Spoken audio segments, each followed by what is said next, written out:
Ang barangay Malaubang usa sa mga dako nga barangay ning Dakbayan ug tinguha niini nga maandam sa tanang higayon sa unsa man nga mga emergency nga panghitabo.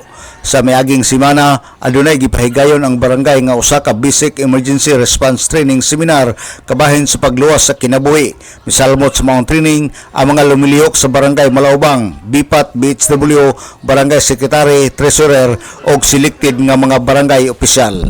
Sa upat ka adlaw nga training gihimo ang lecture sa unang tulo ka adlaw. Una ang basic life support, sa ikaduhang adlaw ang firefighting ug sa ikatulo ang water safety ug sa adlawng Biyernes ang ikaupat ka adlaw sa maong training gihimo ang actual basis sa ilang nakatunan sa lecture.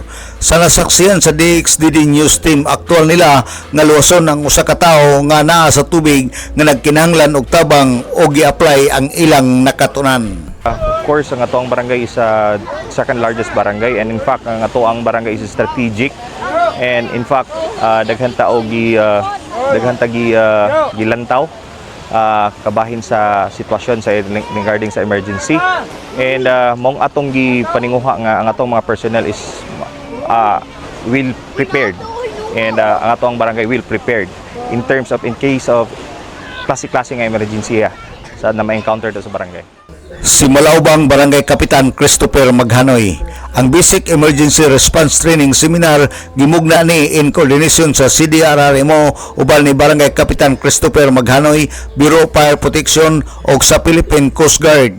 Sa interview ni Lieutenant Junior Grade Renel Sumalpong, Philippine Coast Guard Commander Osami City Substation, matud pa niya nga seryoso ang mga miapil sa maong training o gusto nga makakaton ug maayo ang ilang performance.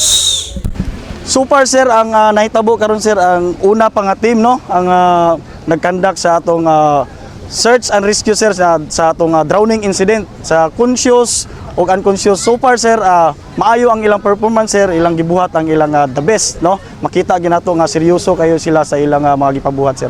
Gusto gyud makakaton sila.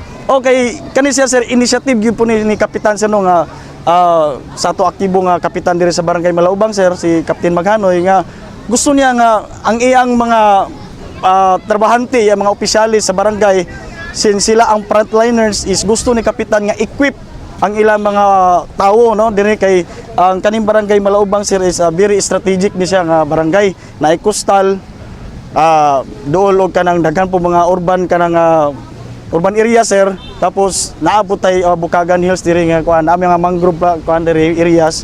So strategic kini siya when it comes sa mga fire incident, sa mga drowning incident, kay ato mga miagi sir nga kuan tuig is nanay na lumos diri sir sa bridge diri sa Barangay Malaubang. So sa initiative ni Barangay Captain sir, nahimugna ni nga si training. Lieutenant Junior Grade Renel Sumalpong, PCG Osami Substation. Dako ang pasalamat ni Kapitan Maghanoy ngadto sa CDRRMO, BEP o sa Philippine Coast Guard nga nagmalampuson ang maong training.